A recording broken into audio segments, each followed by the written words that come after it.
Welcome to this week's episode of Candid Caller. We're really excited this week because we have a really intriguing call all the way from America, which is very exciting. Our caller this week has got in touch because she had a horrific experience whilst at university out in the States where she was stalked and then subsequently robbed in the middle of the night by her stalker. And she's been unbelievably brave in getting in touch because this experience happened many years ago and it's not something she's touched on for some time. But she wanted to get in touch to talk about the potential dangers on campus and all of her reflections after this incident. So we're thrilled that she got in touch. But I suppose this call sort of has sparked this conversation between us about crime on campus more broadly. And that's sort of the topic of the week, I suppose. Mm-hmm. So I went to uni, but I didn't have like a particular like campus, like where everyone was in one area. Yeah, it's more American. Yeah, it's certainly more American. So I didn't, like, the main things I was really concerned with when I was at university was like theft, but more like daytime theft around my university, like lectures and stuff like that. But it's not actually something I ever really encountered, something more you heard about. But when we were researching this week's episode and we really wanted to dig into like some of the most compelling cases in the media and on social media as well. And, 2 years ago, as many of you guys will know, one of the most horrific and brutal campus murders occurred in Idaho. And Brian Kohlberger is awaiting trial at the moment. His trial is set to commence this year. Mm-hmm. And he is potentially looking at a death penalty sentence. So really brutal and horrific attack. A little bit of background on the case if people don't know about the case. I've written it down just so that I make sure to get it all correct. The murders happened on November 13th, 2022. He murdered 4 university students by stabbing. And when the case came out, there was a huge amount of media kind of intrigue, I guess, and like media speculation of who has done this and who could be, the murderer and why has this person done this? And as all these questions do inevitably arise when something this brutal happens. But the case essentially unfolded like this. On November 13th, 4 university students were stabbed to death. A couple of hours after the murders, 911 was called and police arrived. They assessed the scene, announced to the public that this had taken place, and a manhunt commenced. And what's come out of the case, and obviously it hasn't quite gone to trial, so he is technically innocent until proven guilty, of course. What do you think is going to come out of the case when he goes to trial? So there's already a lot of speculation that's happened in the media and a lot of reports. I started following this case like right when it first happened. Yeah. So it's been really interesting to see the progress. And there's been a lot of speculation in the media, but there's 4 overarching things that we can talk about. So there's DNA evidence that came out relatively quickly. Yeah. So the murder weapon was never found, but a knife sheath, and that was found at the scene and his DNA was on it. And so that was found. Very strange that his DNA would be on that knife sheath. People have kind of supporters of his, which inevitably they do come out, have said, this particular supporters of the murderer. But he is innocent until proven guilty, and we have to say that because the trial hasn't happened yet. But he is absolutely the prime suspect. He has been charged with murder. But supporters of his, or I suppose playing devil's advocate, or however you want to say it, have said that the house in question, they were known to hold a lot of house parties, and so it could be said that like perhaps he might have been at the house at one point. Why he was carrying a knife, we're not really sure. The murder weapon was never found, so that's quite difficult to prove in a murder case. So lots of questions. Yeah. Secondly, surveillance. That was a really important part, or we anticipate is going to be a really important part of the case. So there is surveillance of his white Hyundai near the house at the time of the murders, scoping the house, potentially who was living there. He also followed on social media 2 of the girls he subsequently murdered. So he definitely... Because it was 3 girls that were murdered and 1 boy. And 1 boy. And one of the girls was dating that boy who was sadly murdered. Yes. So definitely strange. Thirdly, cell phone data. So they placed his cell phone very close to the house at the time of the murders. So again, it's circumstantial evidence. It's not hard evidence, but it's something that probably will come into the case and that, the state will argue. And then this final one, which I have to say, I don't agree with it, but people have. It's been hugely on social media, especially. I remember when it first came out, it was like a massive thing that he was a criminology student, had an emphasis in criminal psychology, and also was doing a master's in criminal justice, I believe, at the University of Moscow. I think that was it. So people are saying like, oh, he went to university to learn how to commit the perfect murder. That's kind of the headline, which I don't agree with. I did criminology at uni. I then went on to do a master's in counterterrorism and national security. Absolutely loved it and loved all the topics and had huge interest in all of it. So I don't think it's an argument, but I think some people, you can see the connection. So that's fine. And then the other thing that people are saying, which ties into this, is that apparently on his laptop, there was hundreds and hundreds and hundreds of searches of murders, stabbings, the criminal justice system, how that would look if you did commit a murder, what that would all entail. And again, and I suppose this is more my experience. If someone had looked at my laptop when I was doing my dissertation, my dissertation was on Guantanamo Bay and torture at Guantanamo and whether or not how that was reported in the media. If someone had looked at my laptop, they would have thought, oh my God, what the hell is this girl doing? It's like torture report after torture report. So I think if you're in that world of criminology, certainly you do have a lot of topics why you're like looking that. up all of the... Yeah, absolutely. Right. But obviously social media like to, and it's an important factor, right? So now we've spoken about the Brian Colber case. We're going to move on to our call with a woman that was at university in America. So it all kind of happened in the same place. And her experience was of stalking, and she was also robbed of quite a few things. And we're really looking forward to our call. Okay, as mentioned, this week's episode is all about campus crime. And we have someone on the line today who has a compelling and poignant story. Her story that relates to being stalked on campus and then the subsequent escalation of that stalking into a nighttime robbery. So we are thrilled that she got in touch, and we are excited to learn more about her story and kind of see what she has to share today. So we very much appreciate you getting in touch. Let's maybe start with a little bit of background on what your life was like before you kind of this incident occurred.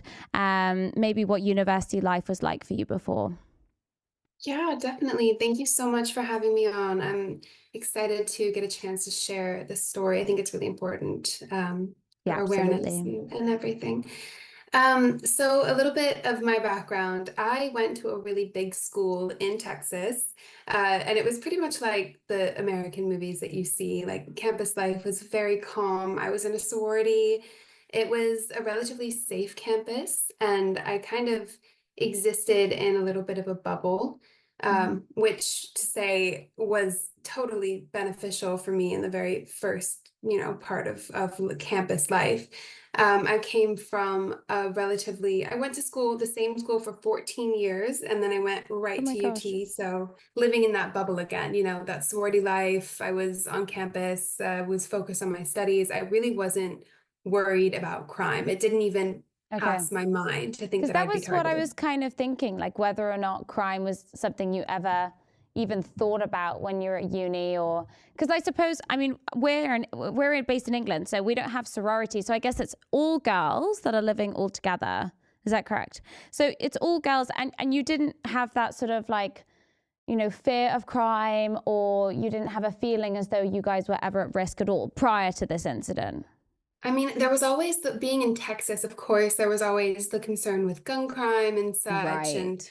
any kind of sorority, fraternity kind of crime. So, like, sexual assault was always on our mind. But those were the crimes that we were told to look out for. We weren't told to look out for stalking. We weren't told to be aware of theft or anything like that. We kind of had our heads down and focused on the crimes that we were educated on.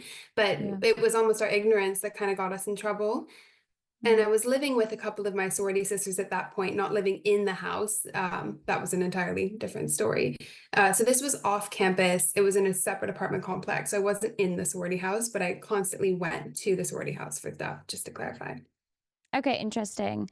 Okay, so I mean, it's so interesting what you're saying, because obviously coming from the angle of there are particular crimes on campus that are more common than others, or at least we perceive them to be more common, even though unreported rates are very high. But the interesting thing with stalking that I read recently is that over nearly 8 million people a year in the US are stalked, and half of those are below 25s. So it's like, it's actually unbelievably common among university college students, but it's not something that you're really educated on, or people speak about. Okay, so you were enjoying university life. You were happy with where you were living. It was like a very positive experience. When did the tide... Yeah. When did the tide start to maybe turn, or you felt as though something sort of wasn't quite right? Was there sort of a time that you felt like you were being stalked, or did the stalking come out in the aftermath of this robbery? The absolute worst part of this was I had no idea. I had no idea someone was watching me. I had no idea that I should even be concerned or be watching out for something like that.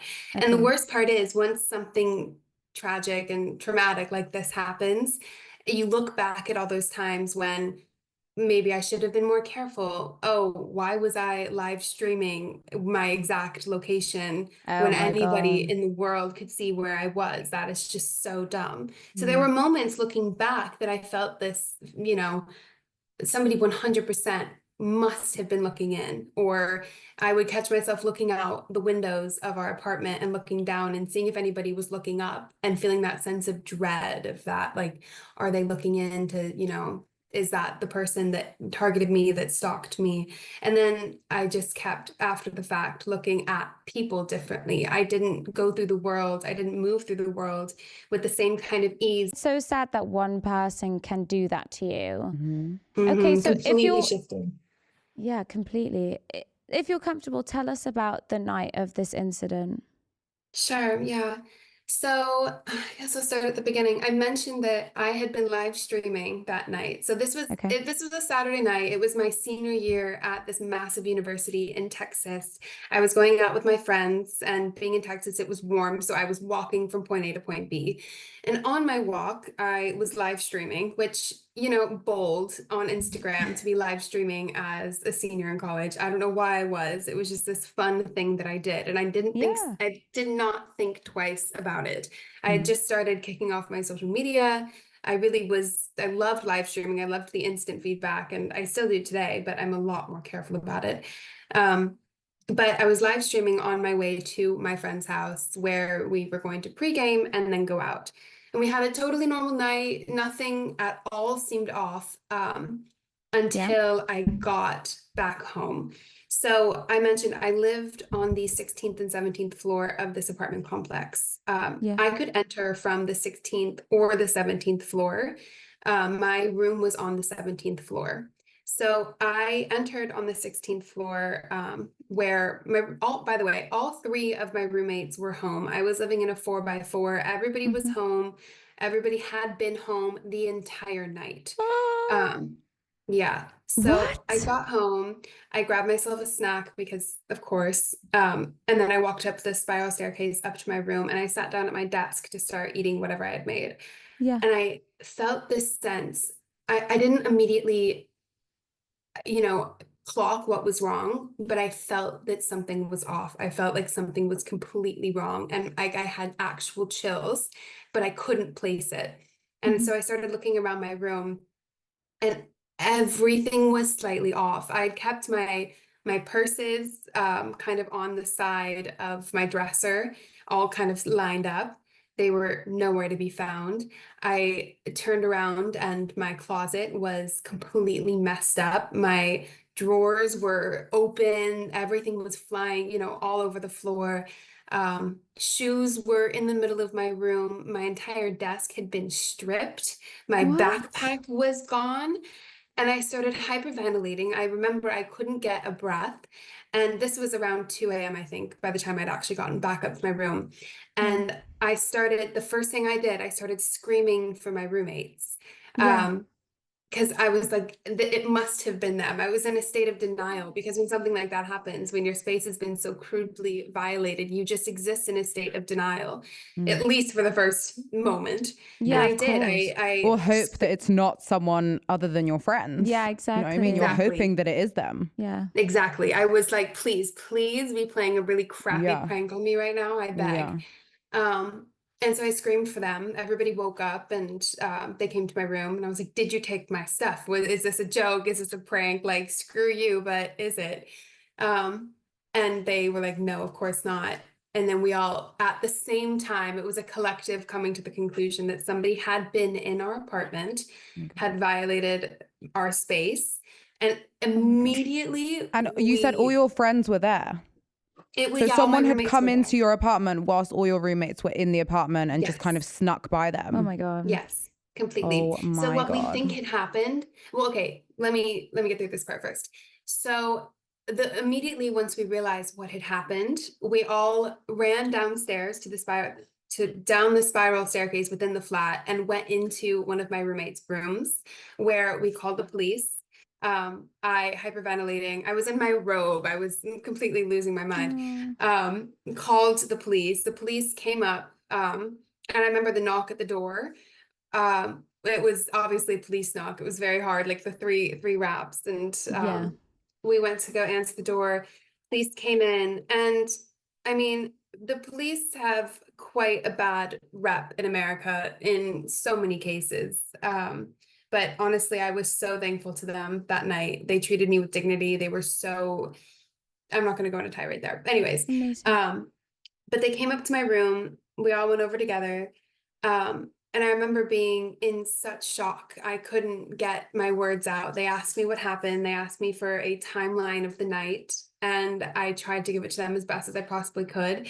Then they started questioning my roommates about how did they not realize that somebody had come into the flat while they were there. But what we think had happened is they were all downstairs making dinner on the 16th floor, that my stalker knew that I was gone, knew which room I lived in. Oh my God. So he came in on the 17th floor, probably saw them cooking dinner downstairs, but it isn't immediately obvious. If somebody's upstairs, you can't see them immediately unless you are looking up. You just don't, it's not in your peripheral, so you don't look up. So what they think happened is he came in the 17th floor, grabbed all of my stuff, everything that he knew that I had because of my social media presence and everything he didn't know that was within, his eyesight, and ran and just, booked it out of the 17th floor. But almost the worst part is because there's two doors and I'd lived in this community, this building for, I don't know, 3 years at that point, we didn't lock our doors as much. And that's one thing about campus living, which is why I don't think this would have ever happened if I were living anywhere remotely away from campus. I wouldn't have had this ingrained sense of trust in my community that had been built in, by a compound of really positive experiences that just got absolutely trashed after this one really intense violation. So we hadn't logged the 17th floor, of course, because everybody was home and we didn't think to. So the police continued to take my statement and asked me what he had took. I tried to remember. I gave him everything that I could remember, but over the And I next. guess in those situations, you're so overwhelmed I was with all the completely feelings of overwhelmed. dread and being so violated and feeling so apprehensive about the future and all these other things that you can't even think straight of what's been taken. You know what I mean? Like it's I also think almost you don't unfair even to ask that realize question. you don't even realize. Well, even me, like if I've lost something, I wouldn't even realize for like a good amount of weeks until one day I'm like, oh, I need that. Like, where is that? You know, Exactly. like you wouldn't necessarily know straight away everything that's been taken. Right. Exactly. Was there anything that was taken that you felt really stood out or that really sort of like stayed with you, or was it just a collection of random items of value in your room? I mean, he went for the obvious, name brand stuff that he could find, all the purses and everything. But what really stood out to me was that I was missing some underwear, which really, really freaked me out. I mean, Oh it's my one thing to God. steal a Chanel bag and, a belt, but to realize that you're missing, Oh my God. undergarments, that really just, it completely drove home the sense of violation. Traumatizing, This is completely. it's a personal, Such a violation. personal attack on personal. you. Yeah. Well, I think absolutely. being Most robbed of nice things is one thing, and then for it to then be almost like a sexual thing as well is like even worse, you know? Because it completely shifts the narrative, right? It's no exactly. longer something that I He's can not just here to get my justify. nice shirt. He's here to take my Exactly. underwear. Like it's a whole Exactly. different It's ball not, game. yeah, and I mean the thing about a robbery of that nature, it's not something that you can justify in a he needed money, Right. he needed to feed his family or anything like that, which is what kept running through my mind. And then I realized that he had taken underwear, private, I'm so sorry. So sorry personal, that happened. arguably one of them, thank you, the most personal things that you can take from somebody. And then it becomes a deeper violation. Not only was he in this space that I had considered safe for the past 3 years, but he had taken something that just made the entire nature of the theft and the stalking shift. So sort of what then transpired, if anything, about the perpetrator, about this guy in question who had not only stalked you, but actually gone into your space whilst your roommates were home and violated that? What came of him, of anything? Like, did you find out exactly who it was and how did that even all come out? So we found out that he was an actual idiot, to be fair. It's a good start. From the one boot, we kind of knew that, you know. We That's a did good know that. start. Like he made it so freaking evident, this man. He was trying to sell my stuff, which I meticulously chronicle my entire life. He knows this. I take pictures of everything. I took pictures of all of my bags, everything that he had taken. I took pictures of, there was this one pair of off-white shoes that he had stolen, and I had spilled coffee on them weeks prior and taken a picture of that. There was a very specific stain that I'd pointed out to my detective, and that stain was the reason that we were able to find not all, we found a couple of my items and were able to track him down. So basically what had happened is he put up the items that he had stolen on Facebook Marketplace. Facebook Marketplace, not even eBay. Oh my God. It What? was genuinely, if you're gonna do a crime, you do it well. And he did it so, so terribly. And I mean, I'm thankful for that. I'm thankful for idiots in this world. Absolutely. Yeah, of We course. were able to track him down.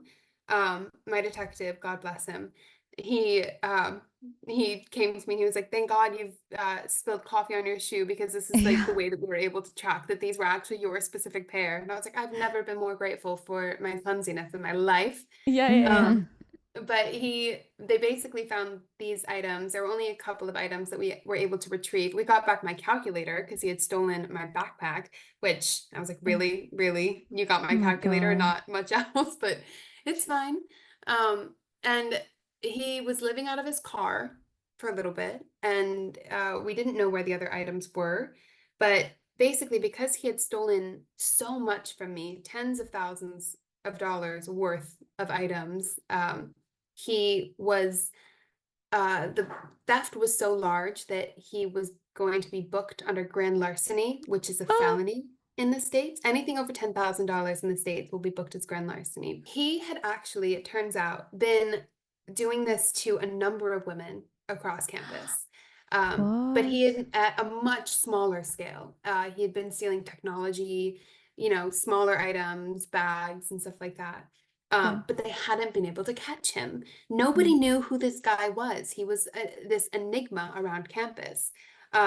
And something that I, in hindsight, should have paid a lot more attention to, because there were murmurs about this around campus, about theft, and I thought it was petty. I thought it was, oh, AirPods here or there, Yeah. something that wouldn't be as concerning, still concerning, but not the same level. Mm. But it turns out he had stolen technology that was traceable. He stole somebody's wallet and tried to use the credit cards, which is considered identity theft. So Yeah. because he stole so much from me and we were able to track him down because of the items he stole from me, we were able to also link him to a number of different crimes across campus that he was just taking advantage of students, left, right, and center. But it was that stain on my off-white shoes that was able to track him down and kind of bring him to justice. That's amazing. And what are your feelings? So I guess that this happened sort of many years ago. What are Mm-hmm. your feelings now, not only just towards him, but towards the sort of whole situation? Obviously, we Mm-hmm. know that prior to this incident, you had a sort of like really positive experience on campus, never felt concerned about crime. And then subsequently, this sort of horrendous incident happens to you. Yes. And you sort of uncover it, and there is sort of some justice, I suppose, in finding out who he was and then uncovering that he was responsible for other crimes. How do you feel today when you look back at all of that? Have you sort of changed your behaviors? Yeah, I was going to ask, like, is there anything that you would do differently now Yeah. I with, mean, not to be dramatic or anything, but there's a pre-robbery and there's a post-robbery.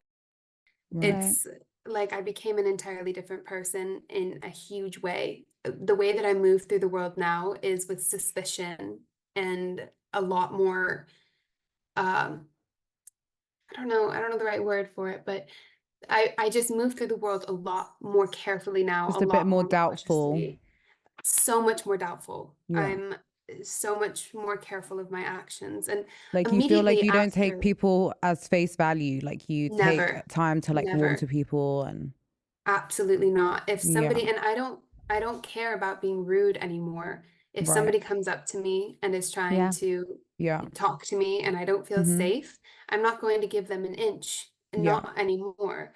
I think that's an Pre-robbery, amazing thing for sure. I would have 100% given them the time of day. I would have given them the shirt off my back if they needed it, if it was for a good cause, 110%. But now I'm so much more cautious. I feel like if I give them the shirt off my back, it won't just be that anymore. It will be taking even more. But immediately after the robbery, you feel so many emotions. You feel so much in that short span of time that the predominant emotion that kind of stood out to me was guilt. And Mm. guilt has been Oh such a my huge gosh. factor. I felt responsible. 100% I felt responsible. In And what that goes back way? to, Yeah, I was gonna ask. there's so many reasons I look back at that night that I think I could have prevented this in so many ways. I was live Like as streaming. in like not being on social media. Exactly, Okay. exactly. There was the whole, why am I posting my life in such detail? That's not safe. That's not wise. That's Mm. not me being a prudent, intelligent human being. That is me. And why am I doing this? Is this for personal gain? Is this for narcissism? Am I just so obsessed with social media and a social presence that I disregard my safety to this Mm. extent? And why did I have these nice items to begin Mm. with? I was 21. Why did I have that much, designer items in my room to begin with? How blind am I to the circumstances of the world that I am able to have that much at that point in my life? And that ate at me. And I still feel that way to this day. Whenever I get up the courage, I guess, to purchase something that I've loved and I, really adore, if it's designer, if it's jewelry or anything like that, I still feel this sense of guilt. And since this incident, in the time since it's happened and now, have you had any sort of like emotional support to deal with those feelings of guilt and also those feelings of, you know, being violated, someone coming into your space, having known that someone had been stalking you, all these really overwhelming feelings? Is that something that you've been able to seek support for, or is that something that you've really sort of navigated yourself? You know, it's really interesting because I never got support from any professionals about it. Oh, The way that I dealt with it really was leaning on the people around me. okay. And that it was helpful, but it also kind of backfired because there were people in my life that were frustrated with me for it, oddly enough. People In who what knew way? that, I mean, my roommates at that time, they were upset with me. They did blame me in part for this thing that happened to them, that they felt that happened What? to them as well. I mean, somebody came in to their space as well, if you think about it, came in while they were home. To But them, I they feel like thought, this is not your, But like, it's not I your don't think fault, it's your right? fault. Yeah, Like, no. it really could have been, I Yeah. mean, sorry not to cut you off, but it really could have been Any of them. anyone. Yeah. it could And have. I don't think it's also helpful to victim blame in any Yeah. situation. You know, 100%. I the person agree. who's to Because it's blame is not the like you're person. going to be sitting there thinking, yeah, like it is what it No, is. Like, obviously, you feel upset and shook from the situation. So, nothing good comes from not absolutely supporting your not. friends that have been through something difficult and thinking, you know, it's not their underwear that's been taken. Ultimately, it's been yours. So, the fact that they're Yeah. not being, you know, aware that you've been through something traumatic, I don't know. It's very kind of egocentric. I don't know if that's the right It word, did but did feel like that a little bit. In the beginning, yeah. I was so understanding about it because, you know, Mm-hmm. he had physically been in their space while Right. they were there. And you Mm-hmm. don't know, I mean, in Texas, what kind of weapons he could have been carrying Yeah. at the time. It True. could have been an armed robbery. We have no idea what he was carrying at that time. It could have been a lot. I mean, imagine if one of my roommates had gone upstairs when he was there. And Oh my that's what kept goodness. running through their minds. That's what kept running through my mind. And that's Yeah. where a lot of the guilt was placed, that Mm. I had put them in this really dangerous situation without even realizing it. You know, even after that violation, I slept with a knife under my bed, which is probably the stupidest thing I could have done, under my pillow. Um, Wow. it genuinely, and then I put it on my nightstand, and I always had one next to me. We all started locking our rooms individually. We grew into this sense of paranoia, and we let it fester. Okay, so we've covered so much and we appreciate like you coming on and sharing your story. It's such a story of strength and reflection and self-awareness, and just like it's amazing from start to finish. What sort of reflections do you have looking back now at what you've experienced? You know, if and you don't have to answer this, but if you could say something to this perpetrator, this man who sort of committed these crimes against you, would you have something you'd want to say to him? Or do you have sort of other reflections about it, about, you know, any advice you would give your younger self, or anything really at all when you look back? I would tell my younger self that it's not your fault. And Yeah. I would drill that into her head as many times as I possibly could, because I still struggle with that today. And if I had somebody telling me that left, right, and center, day and night, I think that it might Yeah. have gotten through. But I Mm. think that that's also something that I had to come to terms with myself. Like, that's an Yeah. internal Yeah. battle. I definitely tell myself that. And to the perpetrator, I would probably ask him why, and genuinely from a place of curiosity, why. Mm. If it, and that might make me weak, that might No, say, you know, absolutely not. Definitely not. but I want to know. I want to know the motive. I want to know how he found me. And I think that would give me a sense of relief a little bit, to Yeah. know the source, the how, the when, the why. I'm somebody who deals very well with facts. And if I don't have the facts, it eats away at me. And I can't Yeah. really come to terms with that. Yeah. So if I had the facts, that'd be ideal. But I think main takeaways from this experience is Yeah. that you can't, there's a level of caution that women need to take that is Mm-hmm. not entirely fair, and it's definitely not equal to their male Mm-hmm. counterparts. but it's something that we can't stop. We should be able to post online our beautiful things. You should be able to be happy in your life and be able to showcase what you're doing and when, without fear for our lives, without fear for our lives, about livelihoods. And yet. Absolutely. Thank you so much for coming on and for sharing your story. I know that it can be quite difficult after many years of having experienced something to sort of go back over it and share it. But I hope that you take something from this, as we've definitely taken something from this, and feel as though we have a fresh perspective on lots of different things, which hopefully our listeners will also resonate with. And I think, you know, from our side, at least from me, I would say it's absolutely not your fault what happened to you, and that there are just bad people out there, and sometimes, sadly, good people get caught up in those situations. But I think it's amazing your outlook on it now, and that you see it, you know, almost that your curiosity of knowing why he did it shows so much maturity and growth and healing. And healing from it. So that's what I would say. But thank you so much for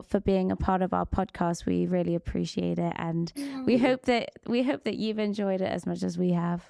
I have. Thank you both for having me on. It has been so wonderful. You two are some of the best hosts I've ever spoken to. So thank you for taking the time.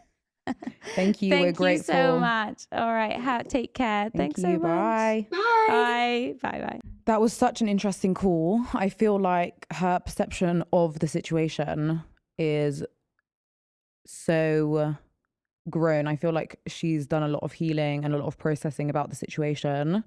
And I feel like she really understands it for what it is.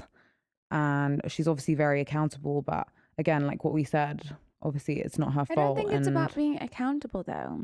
I'm saying that I think it's important to be accountable if a situation has happened to you that has put you in an unsafe situation. I think it is important sometimes to look at certain actions prior, not because it's your fault, but just maybe I could have done this differently to like ensure my safety a bit more, or this and that. And I'm saying not accountable for the crime. I'm saying accountable for certain things that may have, you know, made the situation a bit more difficult.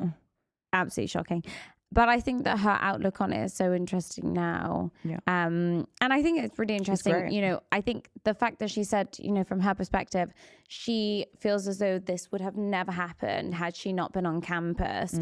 So it's like a really interesting thing, you know, like, does campus... No, she said it would have never happened. She thinks it would have never happened if she wasn't so kind of prominent with her whereabouts and her things on social media. But also she said that the fact that she was on a campus, that it wouldn't have happened had she not been on a campus. And it begs this question of, you know, what does campus life, or how does campus life for a student excuse certain behaviors, and how do students really kind of come to terms with that? You know, like she said, prior to this, she had no feelings towards crime or feeling as though she was in danger or anything like that. And then after the crime happens, obviously you have a completely sort of new and fresh perspective, which makes you so much more aware of your surroundings.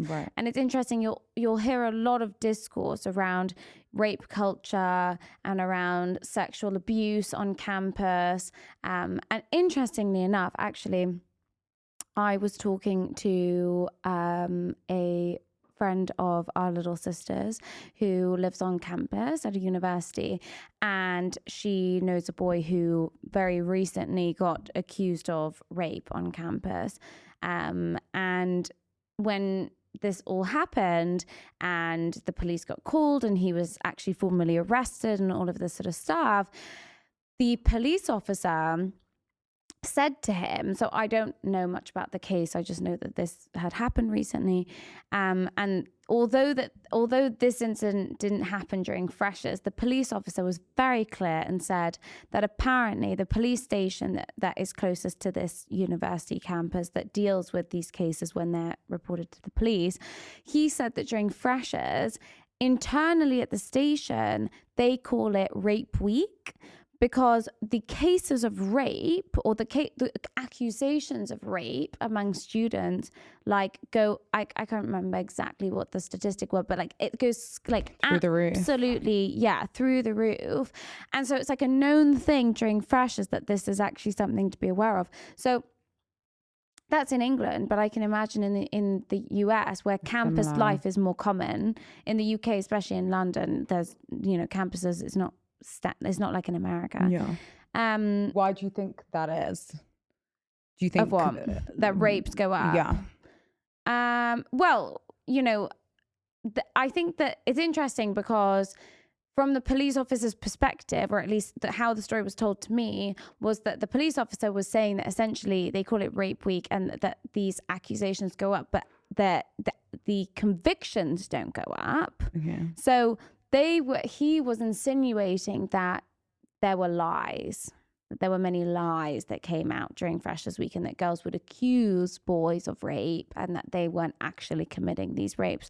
Now, I don't know. I haven't spoken to this police officer in question to understand fully what he was trying to say, nor have I seen all these cases. There is something in it that during freshers, there's a lot more alcohol involved and, you know, people are going out more. And so perhaps that could lead to unwanted sexual behavior and rape, which is an inexcusable behavior towards a girl. Yeah. I don't really know. It's something that I'd love to research a little bit more about, that connection between freshers, going out, young people, and then sexual abuse and how that might present itself in a university setting. But certainly with our caller today, you know, she's so brave to come forward and tell this story so many years after the fact, and to be honest about the fact that she was on social media, that she felt as though perhaps that had actually put her in danger, that that's amazing. Yeah. That is amazing. And For sure. and I guess it is also phenomenal for other listeners that might look at this story and think, oh my gosh, actually maybe I should take that precaution because that potentially could put me in danger, and that's not something anyone wants. Yeah. So huge thanks to her and her call, and just also there was a bit of humor in it, which is nice because she was great. She was amazing, and it's not, you know, every story is different. So some stories are more serious and some stories are a little bit humorous. So it was nice to have that balance today, actually. So yes, we hope that you come back next week for another wonderful, candid episode from another caller. Thank you so much for watching.